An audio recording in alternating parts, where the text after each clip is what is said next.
go ahead and call the September 28th meeting of the Hayward Planning Commission to order. And if we can all stand for the Pledge of Allegiance, please. I pledge allegiance to the flag of the United States of America and to the republic for which it stands, one nation, under God, indivisible, liberty and justice for all.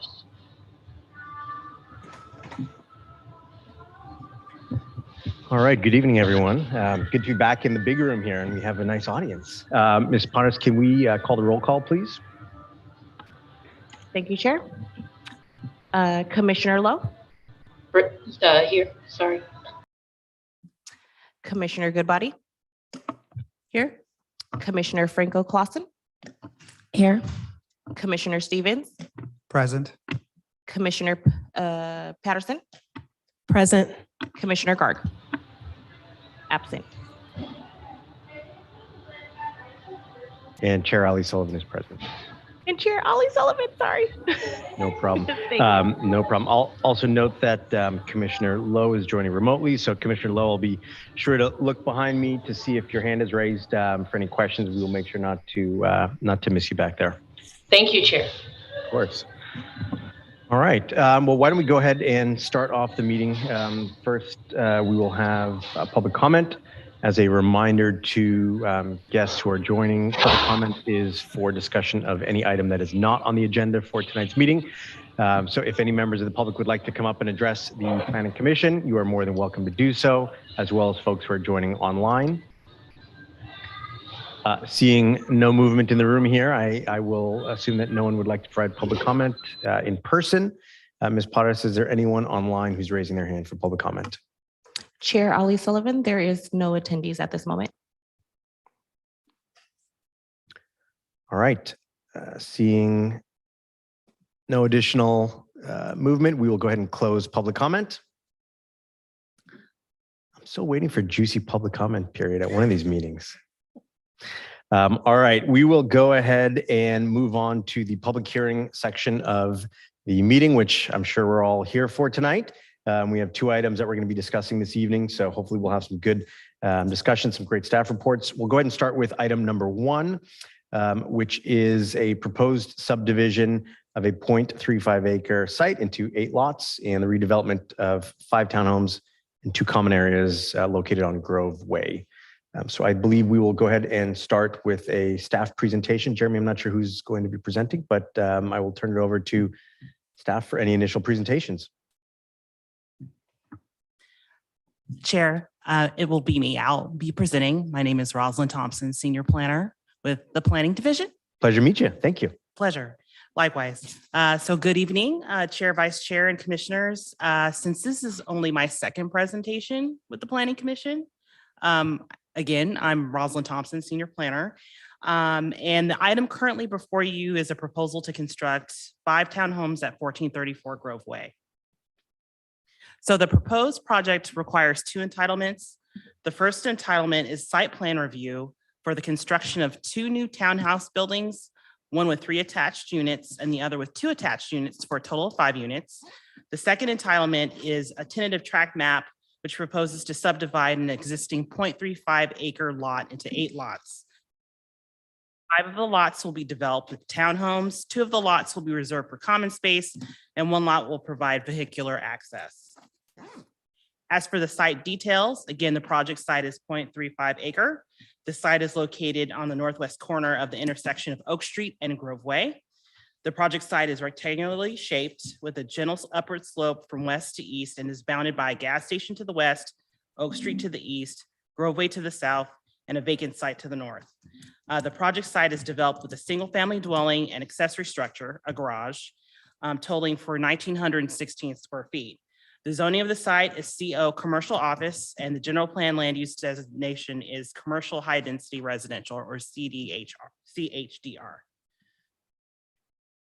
So as for the background and history, there are 2 existing buildings on the project site consisting of a single family dwelling constructed in 1900 and a detached garage constructed in 1950, which would be demolished to allow for the project construction. On February 18, 2019, the city received a site plan review and vesting tentative tract map application to subdivide the site into 8 parcels and to construct 6 townhomes with 1 lot serving as common area and another lot providing vehicular access to the private street. We received a resubmittal on August 31st, 2022, and addressed the comments from staff from the February 18th, 2019 submittal, and as well modified the project by reducing the number of residential units from 6 to 5 and increased the number of common areas from 1 to 2. In summary, the project consists of demolition of the existing single-family dwelling and detached garage, subdividing the existing site into 8 lots, constructing 5 townhomes ranging in size from 1,745 square feet to 2,019 square feet. Each townhome would have 4 bedrooms, 3.5 bathrooms, and 2 car garages. All 5 units will be market rate, and in lieu fees will be paid for the remaining 0.5 fractional unit as required under the Affordable Housing Ordinance. There is 4,744 square feet of landscaping and open space areas proposed, with 10 trees installed to replace 10 removed trees. And also 2 guest parking spaces and 8 bicycle parking spaces are proposed.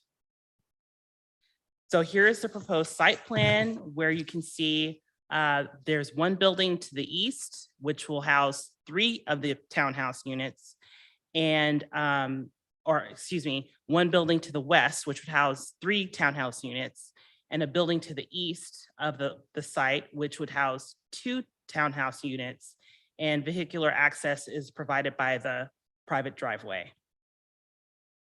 Pursuant to Hayward Municipal Code, multifamily projects shall be subject to the development standards contained in the medium density residential RM district or high density residential RH district, respectively, whichever is most consistent with applicable general plan designation.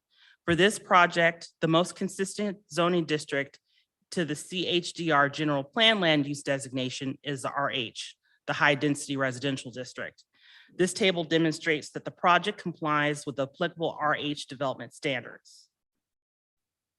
The project also complies with all relevant general plan policies, including those that encourage property owners to revitalize or redevelop abandoned, obsolete, or underutilized properties to accommodate growth, increase the variety of housing types, and locate new housing opportunities close to shopping services and major transportation corridors. As for the California Environmental Quality Act, staff has determined that the Class 32 infill development exemption applies based on the criteria listed in the slide. Staff recommends that the Planning Commission approve the vesting tentative tract map and site plan review application and determine that the project is exempt from CEQA pursuant to the Class 32 infill CEQA exemption. That concludes staff's presentation on this item. Staff is available for any questions that the commission may have, and the applicant is also in the audience to answer any questions. Appreciate the presentation. Does the applicant wish to discuss the project at all with us? If the applicant is here? Would you like to say anything, sir? Sure, please, yeah.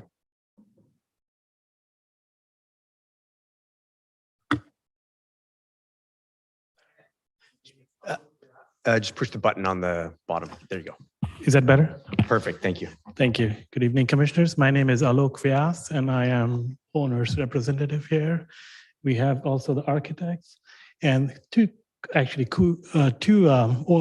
co-owners are here, and the architect is here, and myself to answer any questions. We don't have any presentation. We just look forward to your comments. Great, thank you, sir.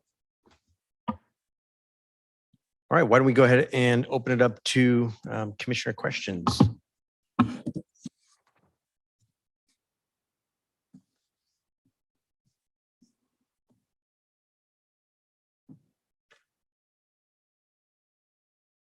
Any questions from any of my colleagues? Commissioner Lowe, is your hand raised? Yes. Perfect, please. I just have a really, I think it'll be a pretty quick question, and that is, I just lost it. So I wanted to make sure that what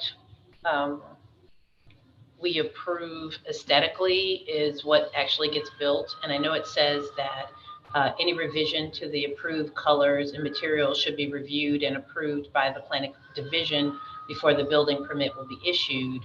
And I just wanted to find out what's the criteria for allowing changes to the building colors and materials. And yeah, that's really my question. What are the criteria? What's that process look like? Jeremy? Mr. Yeah, Leclerc, so sorry. Yes. Thank you for the question, Commissioner Lowe. So our municipal code does allow for minor changes, and per the condition of approval, oftentimes we do see minor changes between the conceptual phase, which is what is being presented to the commission tonight, and the building phase, which was actually is when the applicant goes through detailed construction drawings and is trying to do their due diligence. Oftentimes, and I think I've mentioned this before, but oftentimes what we see presented on the slide doesn't always match the color palette that we actually see in person. And so we always like to verify that it's close, if not exact, to what was originally approved. Oftentimes, and sometimes there are slight modifications. There may be supply issues, but if there is a substantial change in the building design that goes beyond what the Planning Commission had reviewed and approved, then we would require that the project come back before the Planning Commission for full public hearing and consideration of that revision. Typically, minor amendments to colors and materials typically don't require that, and its reason being is because the city, until we have adopted some identifiable objective criteria, the city is really precluded from requiring certain colors and materials unless it's specifically codified somewhere in our code. So what we really rely on the applicant's presentation and their initial project submittal. And as long as it's mostly consistent with that, we typically can approve any minor change, but any significant change of building material or size or scope or color, we would typically bring that back because we do feel like at that point, the public and the commission should be advised and have the opportunity to comment on any proposed change. So we are in the process now of trying to develop the objective criteria so that we would know what's considered minor and substantial. We would be, but this project is not subject to that at this stage. This project was deemed complete and is being entitled prior to the adoption of any regulations, so they're not subject to those regulations. But any future change to the project, let's say the applicant is looking, let's say they don't exercise or vest their approvals in the appropriate allowed time frame, and they have to request an extension. At that point, then we would solidify, and I think that's why we have that placeholder condition that's in the draft findings and conditions that would require any significant change to be reviewed by staff, and if it's warranted, they would be coming back before the Planning Commission. Thank you very much. I appreciate your response. Thank you, Commissioner Lowe. Commissioner Stevens, please. I'd like to, per the email we received earlier this evening about the city's landscape architect having authority to approve tree removal, I'd like to know a little bit more about how that works. You're referring to the tree removals? Yeah, so the tree removal process is separately codified in our Muni Code. There is a separate process and procedure to evaluate tree removals.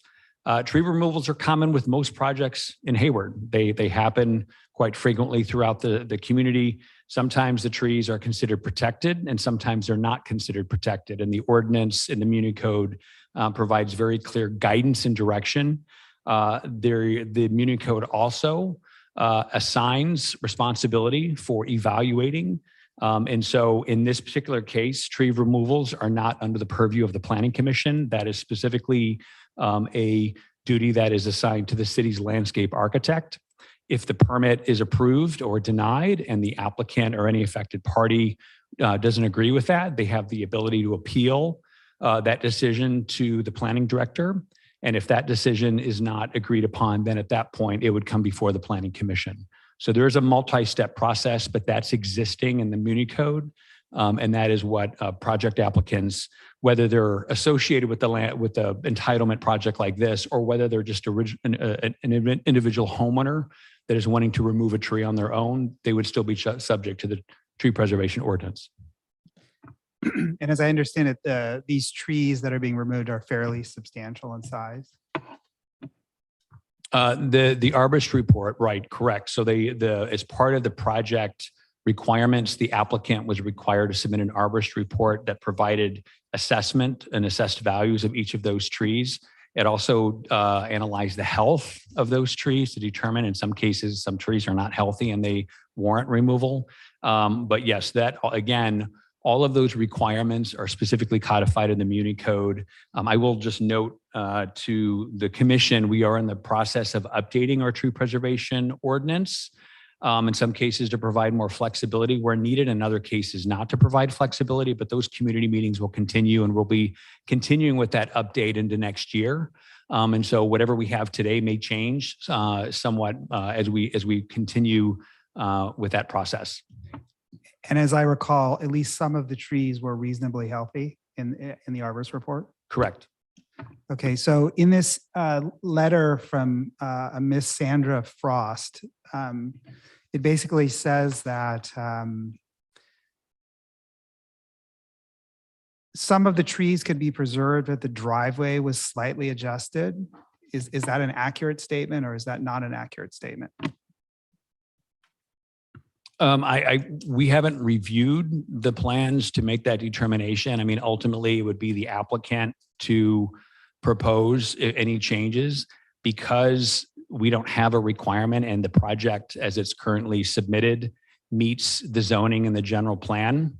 Again, the issue of tree removals is largely outside of the purview of the Planning Commission at this stage. Thank you.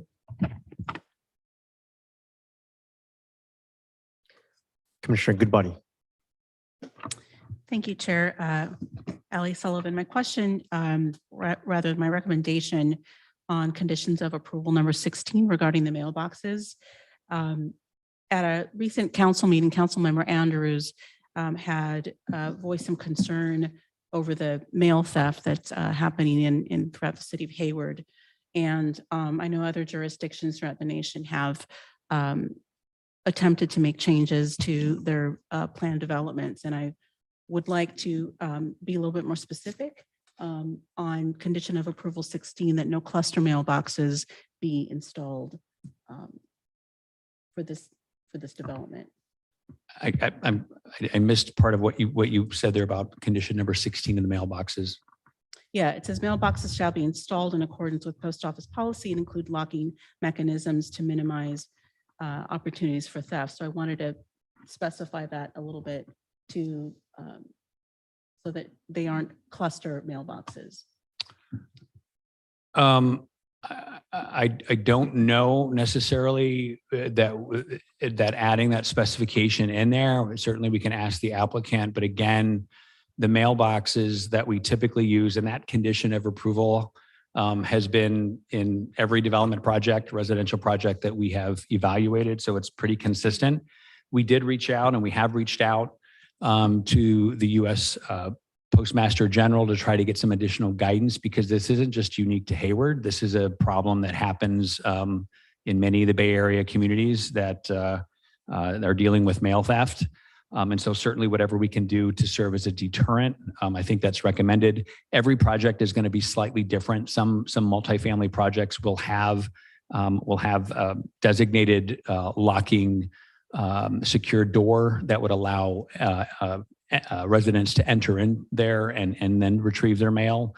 Others are your typical standard mailbox. And so that's why we want to ensure that there's a locking mechanism to help serve as a deterrent.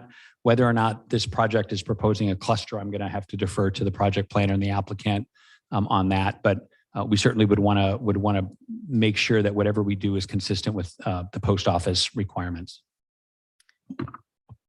Thank you. And I would just encourage the applicant to work towards maximizing safety of the future residents' mail. I know that some developments include a separate facility for a secure facility for residents to retrieve their mail, and others are individual mailboxes with locking mechanisms. But other than that, I think this will be a very positive project for the city of Hayward. Thank you. Thank you, Commissioner Goodbody. Commissioner Franco Clausen, do you have any comments? Not to put you on the spot. No, it's okay. I'm glad to be on the spot. Please. Just to my commissioner's point, in Sunnyvale, they actually have something in all their developments. It's actually under lock and key.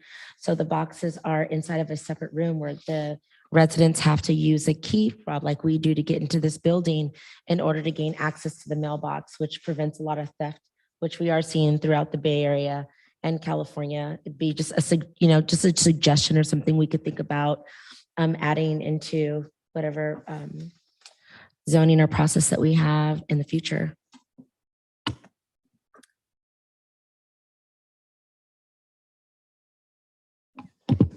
Please. Not so much. I guess I do have a question, but first wanted to thank staff for the presentation and for your thorough report. And also thank you for answering the questions that were submitted ahead of the meeting.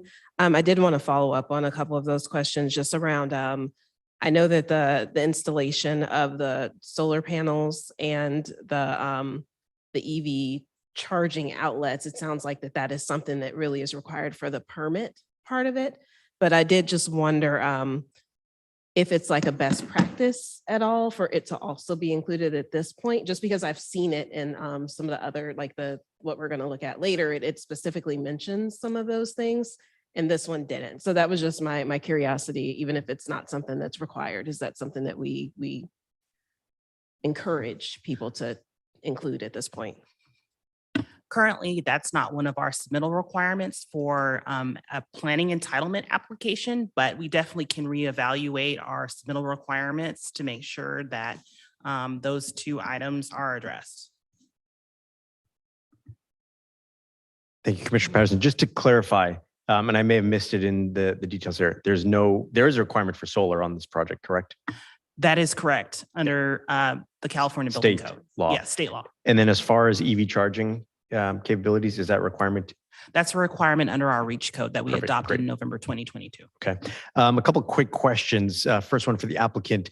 Was any thought given again just to the this letter, and I'm not sure if you saw this message that was received, but notation regarding the trees on site and that there's the opportunity to preserve some trees of note by a slight adjustment of the driveway. Did the applicant give that any thought?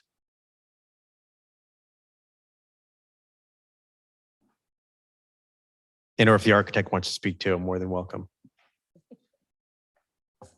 My name is Alok Vyas again. So yes, we did look at the tree report. There is a tree mitigation plan that's part of the application. And if you'll notice, there is considerable amount of land that's given away for road widening. That impacts some of the trees that are there at the corner. But we are also preserving there's a tree mitigation plan for 3 trees in the rear. And we are looking at every opportunity to save or put more trees to make it all a nice landscaped feature. This question might be a bit more for staff. Sort of building off of what Commissioner Lowe raised, I appreciated you raising that. And this has been something I think we've seen with a variety of projects. Jeremy, it's still a little, Mr. Lakirko, apologies. It's still a little unclear to me on condition of approval 19, where that line is between planning division approval versus something having to come back to the commission. And you noted that if it's color or if it's light architectural materials, it would go through you. But then at the same time, you also said if it's significant color changes or significant architectural features, it would come back to us. So where is that line? Because what I see in the imagery and the plans that have been presented, it looks like a wonderful project. It looks quite visually appealing. What often we've seen is that what is built is not what we are shown at the commission meetings. And so what is that line? Where is that sort of decision made? There's not a set list of criteria because every project's going to be different. In some cases, we had a situation a couple of years ago where during the pandemic, we had a project that was under construction and they were moving full steam ahead on a single family home, and they had supply issues getting this beautifully decorated front door from Asia, which is the nice wooden door that they were looking to acquire that, but because of the embargo, they couldn't do that. And so the question is, they were required to come to the city, and any changes that deviated from the original plan were required to get reviewed and approved by the city. We looked at that. And we made the determination that the change that there was proposing was substantially compliant. And in terms of look and in style, where necessitating a delay in the project to come back to the Planning Commission wasn't warranted. And so I think we need to take into consideration when we evaluate these projects, the nature of the changes. Is it a wholesale change to the project that is not what the public or the community expects that would warrant coming back? Or are there minor little changes? And so what we always ask applicants to do is, when there are changes being proposed, provide a total list of all of those changes, because what we don't like to see is we don't like to see incremental revisions, but they do happen. And oftentimes we do come back, and we have had to come back to the commission. But in terms of having something specifically in writing, no, there's nothing specifically holding, but that discretion, again, is codified in our Muni Code, and it's really intended to help projects get through the process and deal with the reality of life, which is sometimes things don't necessarily work out in a conceptual way once you start actually trying to acquire the materials, get the equipment. Sometimes there's other circumstances. And so, having an applicant come back through a public hearing process and endanger their entitlement, their land use entitlement, because they want to swap out a door color, we would not determine that to be substantial. And again, that's just one small example, but Sure. that was one thing recently that we did make a decision on. What, I'll save my comments on this for comment period, but last question on this topic. What percent, if you could spitball for me, of projects end up coming back for revisions to architectural and or visual elements? Usually there's not a high percentage. When there is a significantly different, what we require is applicants go through and request to do a minor modification to an approved plan. And that in of itself, even though that is still processed at staff level, there is public notice that goes out for that, and notice to the residents on what those proposed changes are. So that is something that we have done quite frequently over the last several years, and it's something we will continue to do. But it's not the majority of projects. Correct. Okay, good to know. And the last question, I noticed that there were, and I've also noticed this in actually most projects we approve, public notices are sent out to adjacent residences. No one commented. How often is it that, again, a housing project, for example, would have zero applicant or zero impacted individuals reaching out for comment or providing comment? It's a hard question to answer. Yeah. And the reason being is because a lot of the projects that we see that are being constructed today came in under a different set of a different regulatory framework. I would say over the last 2 to 3 years, the state has really taken very proactive action to remove local discretion on a lot of these housing projects. And if a project is coming in and it's meeting the underlying zoning, it's meeting the general plan designation, and it satisfies all of the adopted objective criteria, the city is required to approve that project per the Housing Accountability Act. And so a lot of the things that we see today were under the previous set of rules. A lot of newer projects that are coming forward in some cases are not subject to discretionary review. They can be approved with a building permit without any public notification, and that's exactly how the state envisioned it. I know that's not a fun answer if you happen to be a neighbor next to one of those, Sure. but that is one of the things that the state has done to try to expedite housing construction in Or a planning time of a crisis, right? So not a clear answer to your question. No, that's fair. Appreciate it. Question for the applicant: the 2 on-site surface level parking spots, how are those going to be allocated?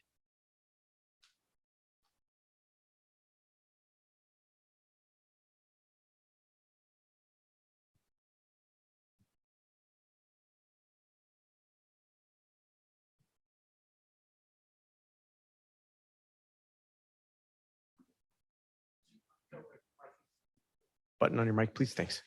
Sorry. The two uncovered parking spaces, those are actually for visitor spaces. And all units will have their own parking spaces underneath.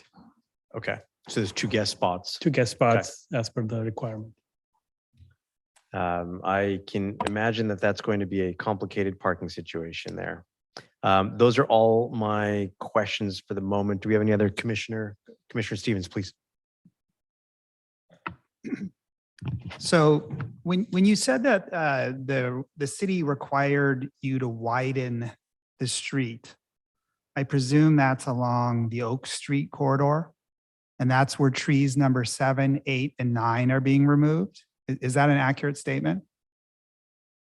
And while you're looking at that, it looks like to me that the arborist report specifically recommended preserving trees 7, 8, and 9 because they were actually the preferred species on this parcel, and they provide a really nice buffer to the parcels across the street.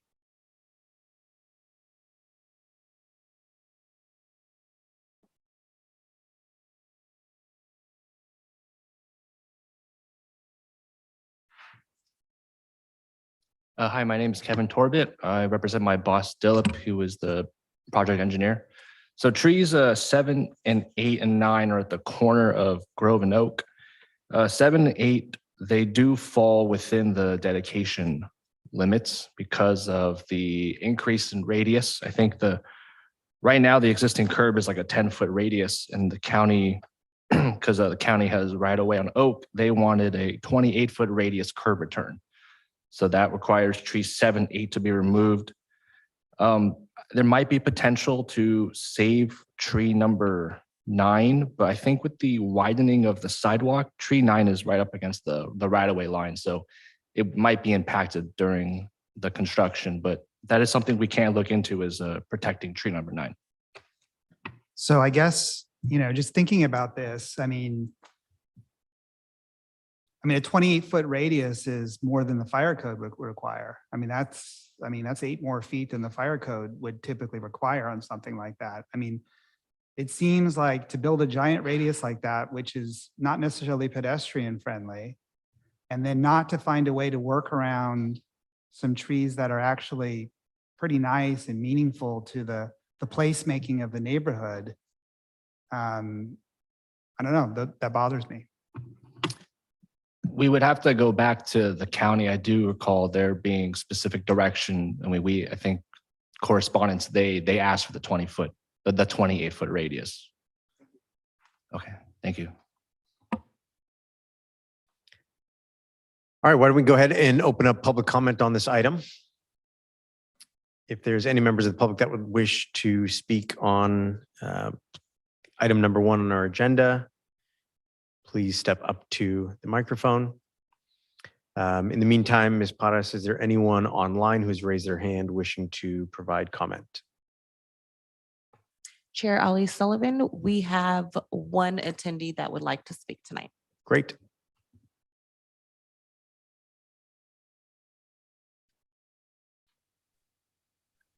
Hi, Planning Commission. My name is Tyler Dragoni. I'm an Ashland resident. I'll just make it short and sweet. I agree with the preservation of trees and any strategies to preserve them. That's my comment. Thank you so much. Thank you.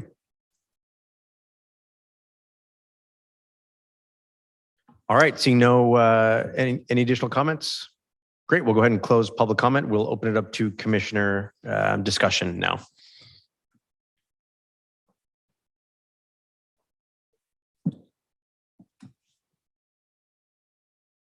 Anyone interested in comment?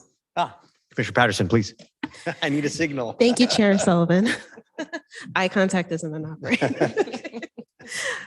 So I just wanted to, although it's not under our purview, the tree removal, I did also want to express my concerns with that is based on the arborist report, and just encourage community to follow that process that they could follow to make an appeal should this pass, just because we didn't just talk about tree number 10 as well, but that was the other one that the arborist said was a great candidate, another redwood tree for preservation.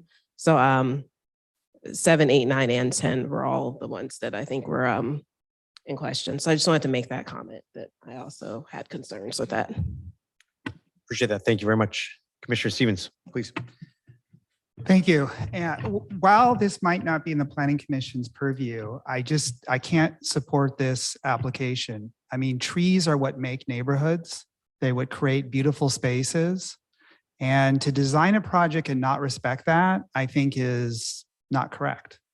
And I think this project should have addressed what the arborist report had. I think there should have been a pushback towards Alameda County for the ridiculous requirement to make a 28-foot radius when nobody that builds complete streets builds a radius that large. I mean, I think that this is absolutely ridiculous. And I think it's also crazy that the landscape architect who approved this is not here to help defend this position. So I'm sorry, but I do not support it on those grounds. Commissioner Goodbody. Commissioner Stevens, would you be open to supporting the project if there were additional conditions of approval on the trees? Yes, if the trees 7, 8, the trees on Oak Street were preserved and the radius was not 28 feet. Can city staff provide any comment here as far as from a design standpoint, the feasibility of the site accommodating the residential use as well as preservation of those trees? I guess what would that look like, Mr. Lakirko, from a design standpoint? I'm not quite sure because and it's usually not staff's position to be redesigning in the middle of a planning commission meeting. So I can't really comment on that. What I would say is that From I think we're getting it from from a setback point of view. Would it be possible to build the footprint of housing with the setback requirements and preserve the trees? I can't answer that question. I have not, the city's landscape architect looked at the project plans. They were responsible for reviewing the arborist report and adding any related conditions as part of the project in order to approve it. So I don't know if just simply moving the driveway or reconfiguring the site would result in a preservation of those trees. Some trees that we've seen just are too big for the small little site that they're on, and it will not allow for future growth for those trees to remain healthy. And so even though oftentimes what we see today are healthy trees, sometimes what ends up happening is that through the process of construction or site grading, those trees are negatively impacted, and oftentimes they will not have the space to be able to thrive long term. And in some cases, the landscape architect will recommend removal. I think the challenge here is, again, this site is zoned and it's designated to allow for these kind of densities. And so barring any finding that is specific to life, health, safety, and again, the preponderance of evidence is on the city to be able to prove beyond a reasonable doubt. There's not a lot of choice. We certainly would not, under normal circumstances, recommend denial or deny a project in lieu of trees. That would be something that they would still be required to satisfy the tree preservation ordinance in terms of replacement trees. Sometimes they can be provided on site. In other cases, the site is just too small to be able to accommodate some healthy trees that are going to be removed. And so there is options to look for off-site mitigation as well. So that would be something that would be worked out with the city's landscape architect. Is the architect in a position to answer that question? Again, it seems like a very simple regression. You have a size of property, you have setback requirements, you have a footprint of developable land that you're looking to build. Out comes a project. This project is impacting the trees. Is it possible to not impact the trees?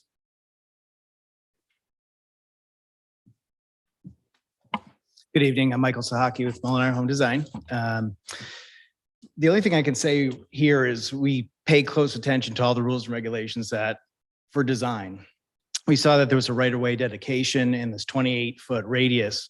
So we kind of start pushing our buildings and our designs inward to fit in the envelopes we're given. There is a landscape plan that offers, there's a mitigation plan on sheet L0.2 from Gates and Associates Landscape Architects that that looks to mitigate any tree removal and add more trees around the site. So I'm not sure I answered your question, but we are adding more trees to the project. Thank you. Commissioner Goodbody, I interrupted your comments, but was there anything else that you wanted to touch on here? I mean, given the comments about the setbacks and the ordinance and the tree ordinance and the mailboxes, I feel like we didn't have, I feel the arborist or I feel like there's more information that is needed for us to make this decision. I mean, from an approval standpoint, are we able to table this item and bring it back at a future commission meeting so that we could have more information and feedback and guidance? What would be the basis for the continuance? Well, to see if Is there's it a. just if to there's a resolve the way- tree issue, which is not under the purview really of the commission? I'm just trying to understand what the basis for the continuance would be. So it just, what Commissioner Stevens had said was that it would have been helpful if the, and correct me if I'm misinterpreting his comments, but it would have been helpful if the landscape architect had been here to provide some additional guidance on this or at least answer our questions. And Mr. Kirko, I think to your question about what is missing, I think Commissioner Stevens raised some solid questions regarding the requirement of the street radius that are unanswered. And so I think that's one of the comments that, or one of the reasons why we're requesting additional information here. We have a couple of our public works staff, if you can answer that. I don't know if you have any insight that you can answer. If it sounds like this requirement, however, came from Alameda County. And we can't compel Alameda County staff to come to the Planning Commission. Understood, but that answer seems to be in question a little bit. I don't think the commissioners up here are satisfied with that answer. If Commissioner Stevens. Yes. Good evening. Hang on one So second. my name is Mo Sharma. So the 28-foot radius is the county requirements because Oak Street is county street. And moreover, the trees will not be affected with the 28-foot radius. What is affecting those, what's the reason for removal of those trees is that street will be higher than the homes and there will be a slope cut. A new slope will be created below the road from Oak Street down. That's the one, that slope cut will expose or will damage the tree roots along that place. So it's the design of the homes where the homes are located lower than the road. Thank you, Mr. Sharma. Apologies for my ignorance. Your affiliation, sir? Your affiliation, sir? You are. Oh, I'm sorry. Yeah, I'm Pardon me. senior engineer in Thank you, Public sir. Works Department. Appreciate that. Thank you. Yes, thanks. Commissioner Patterson. Thank you. So again, this is definitely a concern of mine as well. It is a question that I submitted prior to the meeting was about this exact thing. But I thought that I heard pretty clearly that there is a process that if this were to be approved, that this could actually come back to us through a process that exists. So can the city staff just talk a little bit more about that? And is my understanding of that correct? That there is a chance that we still would be able to hear if after it is approved and people do the appeal process, that this actually could come back to us to hear again? The tree, yeah, that you're talking about the tree removal portion. Yeah, tree removal process does require notification once the tree removal permit has been issued. And that, again, it's codified in our Muni code. And any affected party has the right to appeal that decision to the planning director. And then that decision of the planning director can then be appealed to the planning commission. Thank you. Commissioner Lowe, I know that you are remote. Did you have any comments that you'd like to make? I'm not sure if your hand was raised. It wasn't raised, but I would be more than happy to make a comment. Please. My comment is that I too am very concerned about saving those trees. I've had those in my notes as well, and I was really happy to see that someone had asked that question. Sounds like Commissioner Patterson. Thank you for that. And I definitely hope that the trees, I think it was 7 through 10, can be saved. However, I absolutely also understand that what is before us is a project that I don't think we have a choice. I think we have to approve it. I think based upon everything I read, it meets all the criteria. It complies with the zoning laws, the general plan, and absent some public safety issue or something else, one of the criteria listed in there, I just don't think we have a choice. And so because I do not think we have a choice, and I think we do need to make a decision, I'm going to move to approve the project at this time. Thank you, Commissioner Lowe. We have a motion. A second. Thank you, Commissioner Patterson. We have a second. Any additional comments? Commissioner Franco-Clausen, yes? No? Maybe so. I just want to say first that I appreciate all the commissioners' input, and I too am an environmentalist at my soul. And I think that we should move the project forward, but that is something that should be brought up at another time to see, with all the comments that we provided today, that it can be considered. And then when that permit becomes available, that we discuss it, because keeping native trees here is very important to our ecosystem and to our community. As I think one of the commissioners said, it really does make a community. So, but I would too move this project forward, and it will come back to us again when we discuss this at a later time. Well, I think, my comments regarding the plants, I have similar concerns with the impact that the development will have. Obviously, we have a housing crisis, and I think that Hayward needs housing. While these are market rate houses, we still need market rate houses. It does strike me, though, that there's a bit of information here missing from the applicant. Having a simple answer to why we couldn't save 7, 8, 9, and 10, a clear answer to that would have been very helpful. An answer to, because of the constraints of the size of the lot, there's no way to build this without impacting those trees. I didn't hear that, which leads me, in the absence of hearing that, to believe that perhaps there was an opportunity to adjust the development. That opportunity has passed us at this point. It also strikes me, and not to pick on this project, but this project is in front of us tonight. We've discussed concern around what we approve versus what gets built. And for city staff, I think you've heard that very loud and clear from commissioners. I hear it all the time from folks in the community that what is built is not what they expected. What is built is not what was discussed. And it's very easy to use the excuse that costs got out of hand, or I'm not able to get that material, and so I'm going to do something to a lesser standard because the project is already moving forward and I don't want to delay it. And I understand that we don't want to burden the Planning Commission with bringing things back. However, Mr. Lecurco, you did say that that it's not a majority of projects that have these types of revisions to them. And so what I would like us to think about, and it won't be necessarily with this project, but going forward, language in the conditions of approval that would adjust, for example, condition 19, saying that the planning division has the authority to approve any type of color, material, or renderings changes to that have been approved. Color, architectural elements, those make significant changes to the built environment. Those make significant changes to what it's like when you're walking by them as a pedestrian, as a resident next door. And so I don't want us to diminish what a couple pieces of architectural elements can do to a property.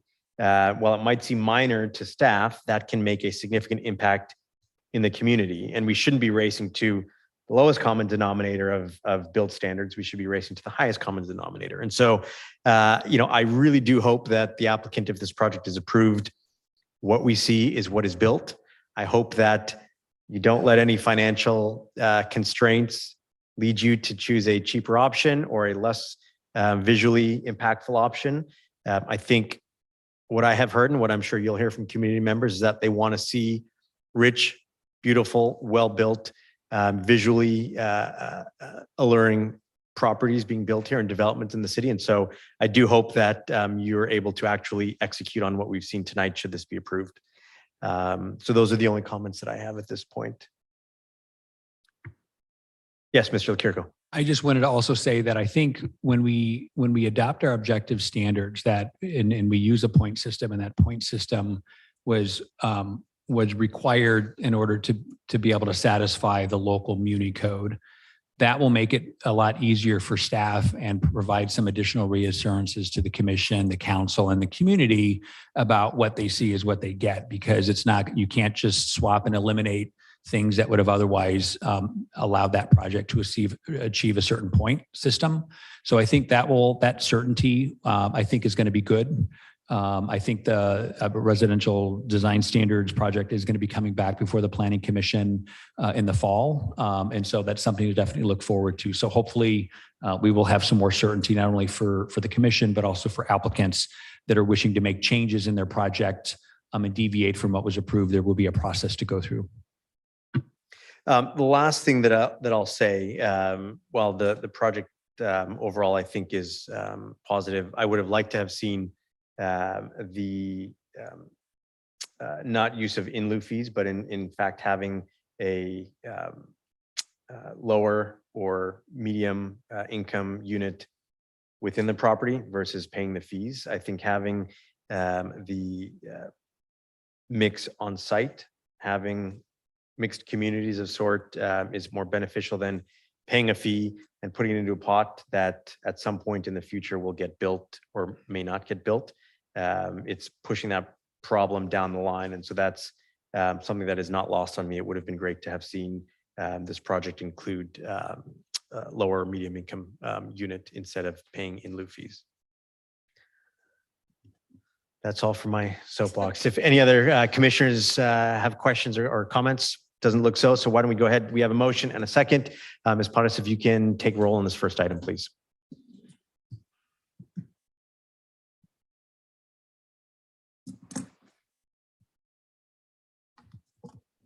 Commissioner Lowe, Yes. Commissioner Goodbody,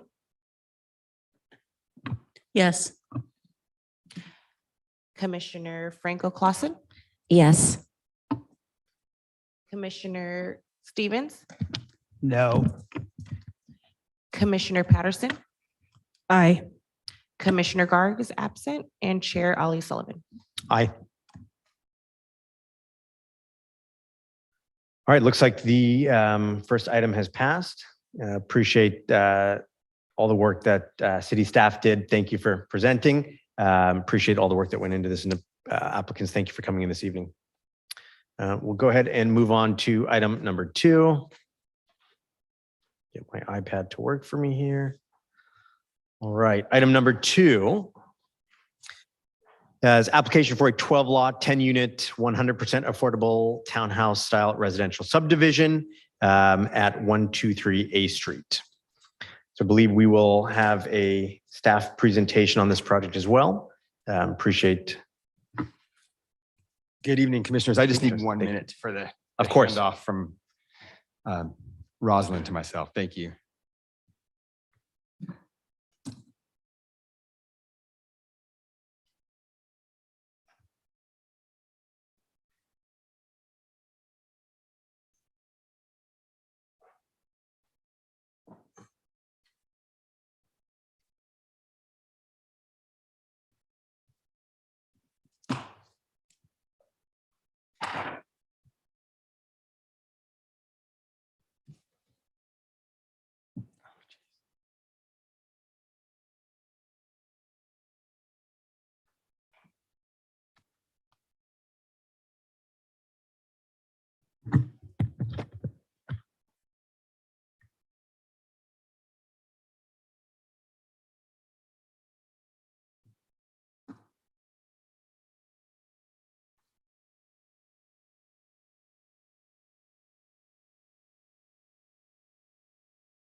Okay, I too have a PowerPoint presentation. So if the city clerk could please project my screen, is that doable?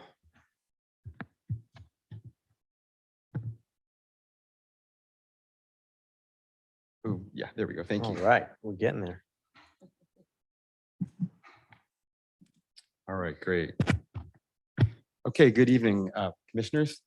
Associate Planner Steve Kowalski, and I'll be presenting this item number 2 on the agenda tonight. This is an application for a vesting tentative tract map and site plan review for a 12-lot, 10-unit townhouse style project that will be 100% affordable to low-income households earning at or below 80% of the area median income. The applicant, Habitat for Humanity East Bay Silicon Valley, is a nonprofit affordable housing developer that uses a unique sweat equity model to make its homes affordable, wherein the home buyers actually assist in the construction of the homes in lieu of having to make a traditional down payment. When the homes are nearing completion, Habitat assists the home buyers in securing 30-year fixed rate mortgages. In January 2015, the City Council and the Planning Commission approved a planned development rezoning and vesting tentative tract map with a related development plan for essentially the same project that's before us tonight. But Habitat was unable to proceed with the completion of the final subdivision map and the building permits to construct the project at that time for various reasons beyond its control. As a result, the development plan and the vesting tentative map ultimately expired in January 2023. With sufficient funding to complete the project now in place, Habitat reapplied for approvals of the vesting tentative map and site plan review for the development plan on April 6th of this year. The current plans before you tonight are largely the same as those that were approved in 2015, with the only changes being those needed to bring the project into compliance with current state and local code requirements that have changed since 2015. The project site measures just under 3/4 of an acre and is located on the southeast corner of the intersection of A Street and Walnut Street. It's highlighted here in yellow on the slide. The parcel is currently vacant, save for 14 existing trees, and has 1 existing driveway along Walnut Street. There are existing single-family and multifamily dwellings bordering the property to the south along B and Walnut Streets, and a gas station directly across Walnut Street to the east. The property is still zoned PD from the rezoning that the city approved back in 2015 and is designated medium-density residential in the city's general plan. The project features 10 3-story townhomes with within 4 separate buildings with 2 duplexes and 2 triplexes. All 10 units will be affordable to low-income households in perpetuity and will be for ownership only for first-time home buying families, not rental units. One of the duplexes will face Walnut Street, while the other 8 units will face the internal private driveway that runs roughly parallel to A Street. I'll have a slide here shortly that shows the layout of the site plan. 8 of the units will contain 3 bedrooms and measure 1,341 square feet, while the other 2 units will contain 4 bedrooms and 1,553 square feet. The subdivision will be served by 2 separate driveways, one along A Street that will be restricted to right turn in and right turn out only movements, and one along Walnut Street that will be unrestricted. So traffic can turn left, right, anyway. The private driveway will serve as a private ingress egress easement, a public utility easement, and an emergency vehicle access easement, and will provide access to the project's 20 parking spaces. A centrally located common area with picnic tables, a barbecue, and several new shade trees will be provided, along with a community garden with raised wooden planter boxes for growing things like fruits and vegetables for the community, for the development. Stormwater runoff from the subdivision will be collected and treated in a bioretention area located in the western corner of the project, adjacent to the community garden. The 5 existing redwood trees, you guys will appreciate this after that last item. The 5 existing redwood trees along A Street will be preserved and incorporated into the project's landscaping. The subdivision, next slide. This is the actual layout of the subdivision. It will consist, as I said earlier, of 12 total lots, 10 of which will contain each of the townhomes, while the other 2 will contain the private driveway, common open spaces, common landscaping, stormwater treatment area, and the individual trash storage areas for each home. And here's the site plan that shows the actual buildings and the trees and the parking spaces.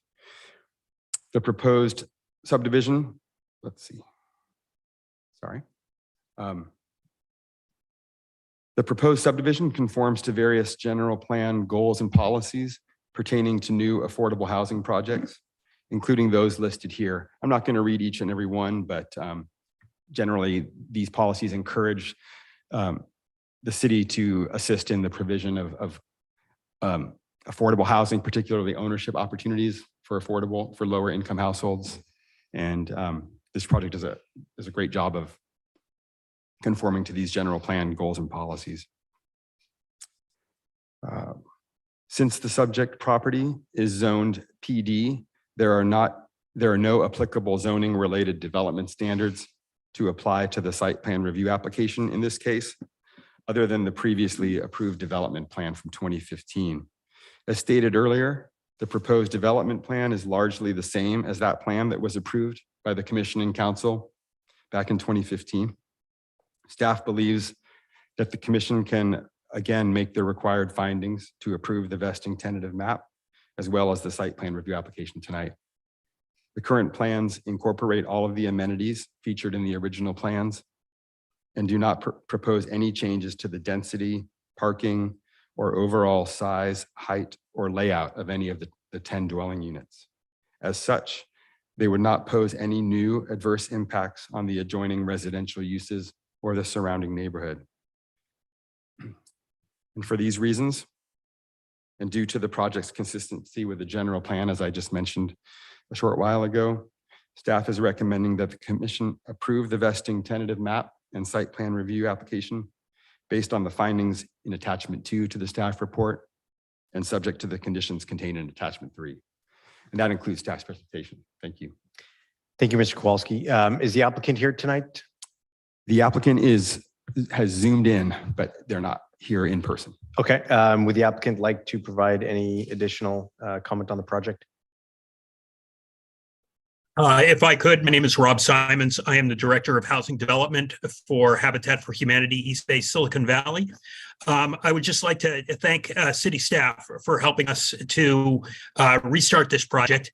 It was delayed for reasons outside of Habitat's control, as Steve mentioned before. We have a environmental issue that we needed to clarify on the site, where we've been working with the Department of Toxic Substance Control on a remedial action work plan for the cleanup of the property. And we also ran into some funding challenges with gaining awards from county and state awards for the development of the project. Since 2015, we have sourced those additional funding sources necessary for the development of the project, and have a draft remedial action work plan with DTSC for the cleanup of the property. Here to answer any questions that the commissioners may have. But other than that, I just want to thank staff for really working with us to help us restart this project and move the process forward. Thank you. Thank you, sir. Mr. Kowalski, I was quite pleased to see that this project was with Habitat for Humanity. Do we have a history, and I apologize for not asking this question earlier so you could prepare. Do we have a history with the city of successful projects with Habitat, or would this be the first time we're working with them? So I've been here for a little over 2 years. It's the first time I've worked with Habitat here. I've worked with them in other jurisdictions. Excellent developer. Maybe planning manager Lokirko has some experience in his time here. No, I actually knew about the Sequoia Grove years ago, so I'm glad to see them coming back. I think this is going to be a great project. So yeah, we did work with them on this project before, and we're back again. Wonderful. Thank you. All right, Commissioner questions. Well, one question I had, Mr. Kowalski, are there any images of the project? I don't believe I saw any in the documents that were shared. There are no, I'll say pretty pictures. The plans Yeah. are very thorough, very well prepared, but there isn't like a nice Okay. architect's rendering in 3D or anything like And that. all the parking is surface parking, correct? It is, Okay. yes. Is that for cost reasons? I suspect, I'm not sure, I'm not actually sure that the parking plan was identical to the one from 8 years ago now. And the spaces will all be electric vehicle. Great. Set up for electric vehicles.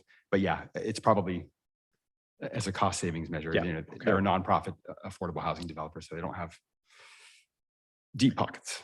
Fair enough. Commissioner Lowe. Any questions? I just wanted to know how we can get you to do more of this. I think it's the only question I have is how soon can you start? And how do we woo you to come back? So those are my questions. For the applicant, perhaps in a similar vein, have they identified the residents or is it still too early on? How would that process take place? And would there be preference for City of Hayward residents for these houses?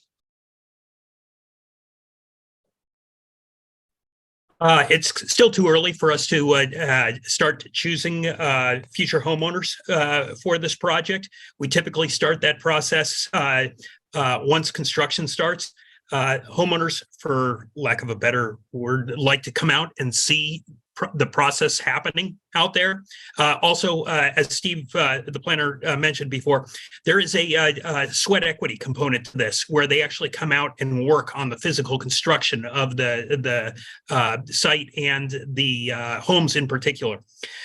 So we typically 2 to 3 months after the project starts doing site work, do we start actually selecting homeowners that have expressed an interest in the property.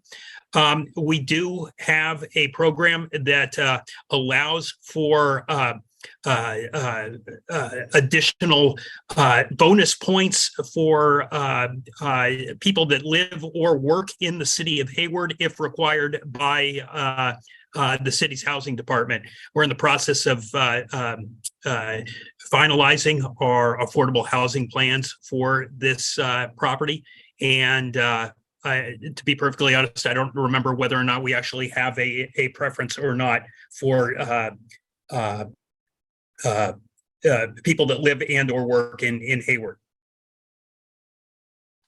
Great, thank you. Commissioner Franco-Clausen. Thank you. I have to just echo Commissioner Lowe saying, yes, we need more of these. I would say, or maybe I have a question. Is it something that we, and maybe one of you can answer, or maybe you can answer, is it a requirement in any of our projects that we allocate and choose Hayward residents first, considering that anything we build here, we want to make sure that, Hayward people can stay here and not be priced out. Is that something that is included in a lot of the projects that we have? I mean, I know that people can pay the in lieu fee, as we saw in the last item, and then we can save that and find matching dollars at a later day, whenever. But when we have projects that are saying, hey, we want home ownership, we see that 60% that you guys are trying to reach. Is there anything else that we can do, like another layer of that, to make sure that, Hayward residents are considered first? Because we want them to be homeowners. We want them to raise their kids, go to our schools. Is that something that is included in any of the process or could be suggested? So Kirko. That's a good question. We'll hold that thought. We'll have to get back to I don't know, we can try to get a hold of our housing manager. I know that there's some fair housing requirements that we're obligated to. So I'm not quite sure how much flexibility we have in exercising local preference, although I do know that I'm just not sure of the parameters. So hold that thought and let's see if we can get an answer by the end of the meeting. Please. And the only reason is that I have a family of 7. We have 5 kids, and we've had the privilege of going and helping build with Habitat for Humanity in Los Angeles, Sacramento, as volunteers in that capacity. And I noticed that during that process, some of the future homeowners were there that were moving into these properties that were from the local areas. So I know that it's possible, but I'm just wondering if the city of Hayward also requires that, because that would be a straight benefit to the community, the city, and anyone that wants to build here. Commissioner Goodbody. Yeah, so I have a follow-up question to Commissioner Franco Clausen's questions, actually, and that one is related to the funding mechanism. So I know that the applicant received somewhere to the tune of maybe $4 or $5 million in matching funds, and I'm wondering if maybe the funds from the city of Hayward would have that condition or have that requirement of local residents, a preference to local residents, but I'm going to hold Another that great thought. question. Yeah, that's a We're all question for the excited housing to know. And then my second question was actually to the applicant, if he's still online, with regard to the application process. When you are selecting and interviewing but the potential homeowners, I noted that the townhomes are 3 stories and they are prohibitive to people that have mobility disabilities. So is there, in that process of building the homes, and if an applicant is selected, would the home be modified so to be ADA accessible, or would that be an added cost to that homeowner?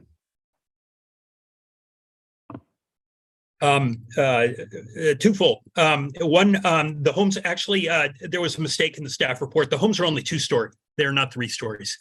But 2 of the 10 homes do have a ground floor bedroom, which allows them to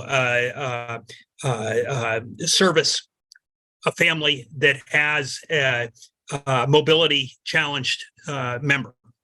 So 2 of the 10 homes would have the ability to address homeowners that were, again, mobility challenged. There is not a ability to modify the other 8 homes to add a bedroom on the ground floor. They're very specifically designed for the maximizing the number of family members that we can service on one of our sites, and we meet all required codes for ADA compatibility. But the other homes that do not accommodate a ground floor bedroom cannot be modified. Thank you. And my follow-up question then to the sweat equity, which Habitat for Humanity is, a nationwide example, into passing on and building wealth in equity in one's family. Have you ever had applicants that were limited in some way, that weren't able to participate in the sweat equity and in the building of their home, or participate in that process? Are there other ways in which they can complete or fulfill the sweat equity if they're physically unable to do so? Oh, absolutely. Yes, we have a number of other ways in which they can complete that. They can come work in the office. They can and do tasks associated with paperwork around our office. That we have restores where we sell building materials to the general public. And so there are ways in which someone that isn't physically able to go out and work on a construction site could be a cashier or at one of our restores. So we have a number of different other programs that allow them to satisfy the sweat equity component without, in theory, sweat equity. So.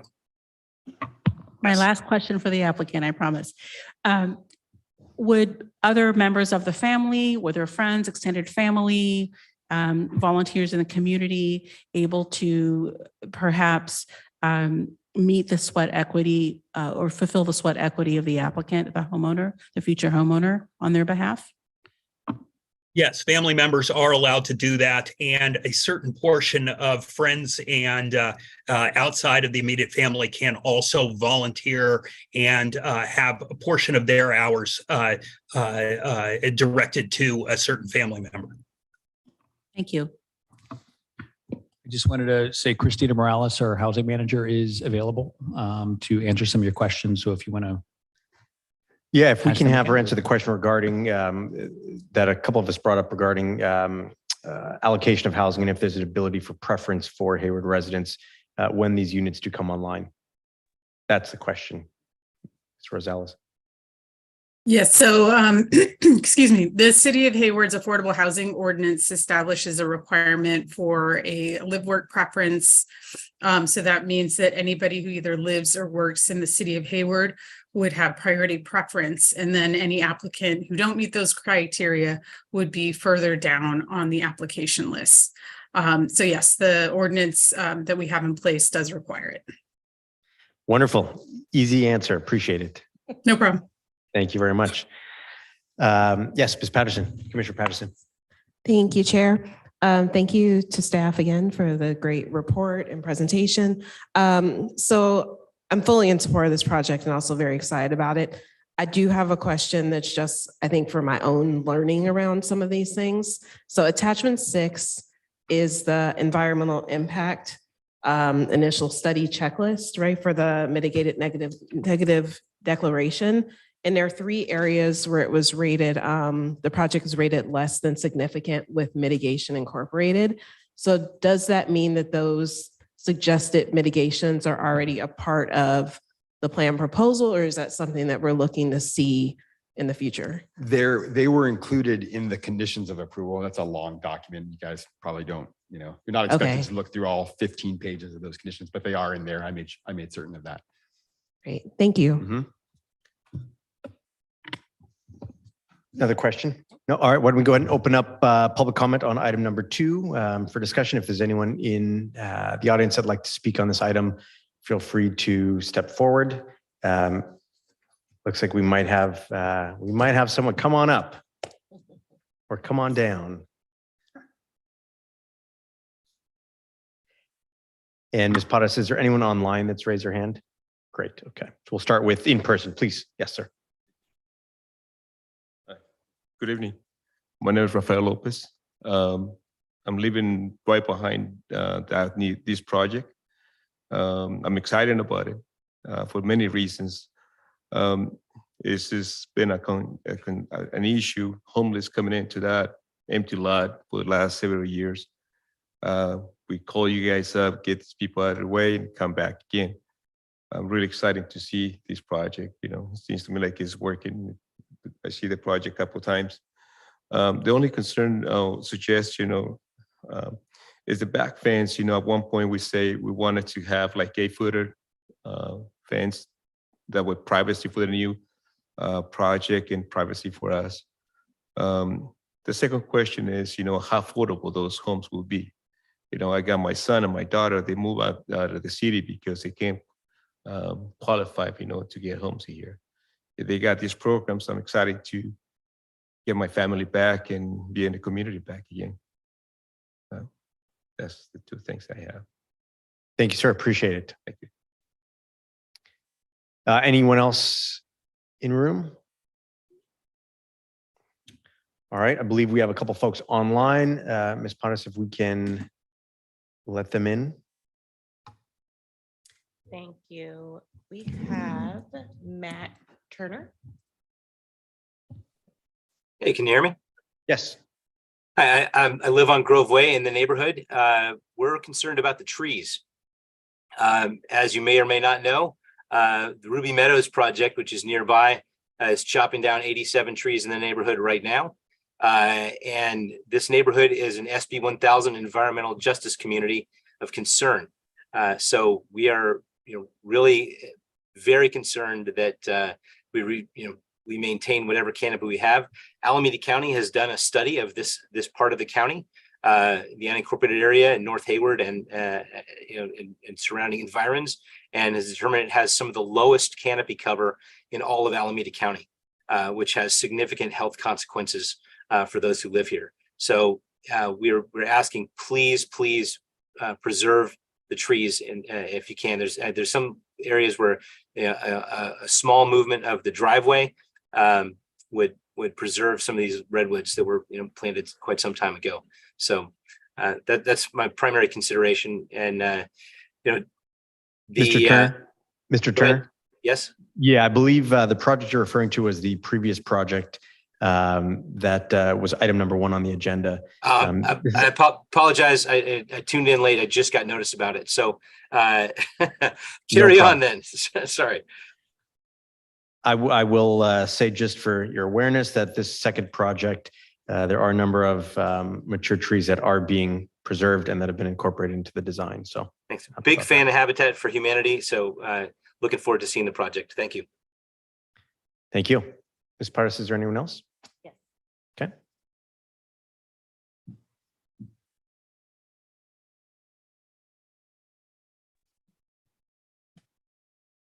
Good evening. Can you hear me? We can. Hi, this is Ro Aguilar. I want to express support for this project, great support for home ownership. This is what one of the values that I have been advocating for, and that I think will help move people into the middle class. So very supportive. I also I think I read through the whole staff report, but I didn't see any mention of where the nearest schools are, if there's shopping areas or any transit in the area. I'm not familiar with that area, and I didn't have time to drive down there before this meeting. So I was just wondering, because usually the staff includes if there's schools nearby, because these are going to be family stores, transit. And the other thing is, I want to second Commissioner Lowe that we want Habitat to do more in our community. And I would like to encourage Habitat to move toward more inclusionary income level housing. In other words, build in areas where the income level is higher. For example, Bidwell School here in Fairway Park, we have some public land that's available. It would be lovely to have one of your Habitat development on that land. And I think the planning commissioners, or some of the planning commissioners, know of the land that I'm talking about around Bidwell School. There's currently some acreage where I don't believe there's any plans at the moment to do anything. So I would highly encourage Habitat to look at higher income areas, more inclusionary in the income level. And if the staff could include what amenities are near this, I would appreciate it. Thank you. Thank you, Ms. Aguilar. Chair, we don't have any more attendees. That's it. All right, we'll go ahead and close public comment. Appreciate the public who joined this evening. Mr. Kowalski, before I go into my comments here, regarding the fence, and this might be a question for the applicant. It was raised a question from one of the neighboring property owners regarding height of the fence in the back. That sounds like a very reasonable request. How is the applicant going to handle that rear privacy fence? You're correct in that is a question that's appropriate to ask the applicant. I will tell everybody that 6 feet is the standard height that the city allows between private properties for privacy for fencing. You can go up to 7 feet without requiring a building permit and plans prepared by an engineer.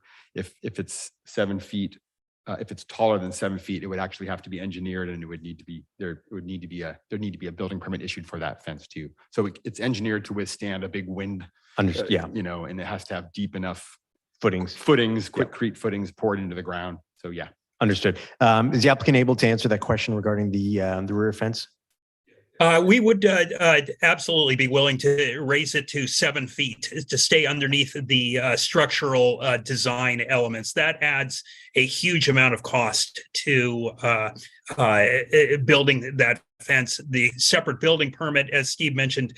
But we have done in other areas where the city has allowed, as far as their standards, to put a trellis work on top of a typical 6-foot fence to make it 7 feet. It provides screening for the neighbors, and we've used that in numerous other developments around the Bay Area. So I would propose that if the neighbor was willing to work with us on that, that we would be willing to raise that solid 6-foot fence to 7 foot with a 1-foot trellis on top of our current design. Appreciate that. Thank you. And I understand that anything significant would raise costs, and we're trying to avoid costs here. So appreciate all the comment. I want to start off here. First off, there's some projects that, as we all know, we are required to approve if they meet the standards. There are other projects that you're excited to approve. And this is a project that I'm very excited about. I am a huge fan of Habitat for Humanity. I'd be remiss if I did not mention that President Carter, who's going to be turning 100 this weekend, has been a strong supporter of Habitat for Humanity, and I've been able to work with him on projects in person, which is amazing. I have to commend the applicant for almost a 10-year process and not giving up on this project. It's amazing that Habitat has stuck with this. And so I thank them for sticking with this project over time, collecting the money necessary to make this happen. And so congratulations to them on sticking with it. And thank you for sticking with it. I think that this project is going to enrich the neighborhood, going to enrich the city. I love the preference that'll be given for Hayward residents, which is great. And the sweat equity piece of this, having residents buy into this. And so for all those reasons, I'd like to make a motion that we approve the project with one additional condition of approval, that the site plan include a 7-foot rear fence as an adjustment from the standard 6-foot fence. But with that, I'd make a motion to approve the project. Mr. Chair, if I can interject there, please. Planning Director Lecurco brought it to my attention that there is a possibility that the PD that was approved back in 2015 had a condition limiting any new fencing to 6 feet. So staff will have to look into that. I don't have those original conditions on hand tonight. Understood. Then if that's the case, the fence wouldn't be allowed to be increased to 7 feet without, I believe, like a legislative. Then I'll modify my motion that we approve the project as stated, with the understanding that the city is going to look into the fencing requirements, with the notation on the record that the applicant has agreed, if it is easily doable, to increase the height of the fence. And I'll second. Commissioner Stevens. Yeah, so I'm really ecstatic about this, and I think it's great that we have an affordable project that actually worked with the existing site and preserved the trees. I mean, that to me is absolutely amazing. And I think I commend the designer for recognizing the importance of this and really respecting the neighborhood's character. And I'm just going to put it forth one last time that the objective standards are critical, and tree preservation and preservation of our neighborhoods is critical, because if we just build to solve some problem, we're going to be left with a community that is anywhere USA. Thank you. Thank you, Commissioner Stevens. Commissioner Patterson. I just wanted to also thank the applicant for one, choosing Hayward and then sticking with this process. And I'm very excited about it, and to be able to be a part of approving this project, which I plan to do. So. Thank you. All right, looks like we don't have any other additional comments. We have a motion and a second on the project. Ms. Pottas, if you can take the roll call. Commissioner Lowe, I know you did make comments. Just want to make sure there's nothing else from you. No, let's vote. All right, there we go. Ms. Pottas, if you can call the roll call. Commissioner Lowe, Yes. Commissioner Goodbody, Yes. Commissioner Franco Clausen, Yes. Commissioner Stevens, Yes. Commissioner Patterson, Aye. Commissioner Garg is absent, and Chair Ali Sullivan. Aye. All right, the project has passed. Congratulations to the applicant. We look forward to seeing some dirt moving soon over there. So thank you very much. Thank you all. All right, that will wrap up item number 2. We'll go ahead and move on in the agenda to the approval of minutes.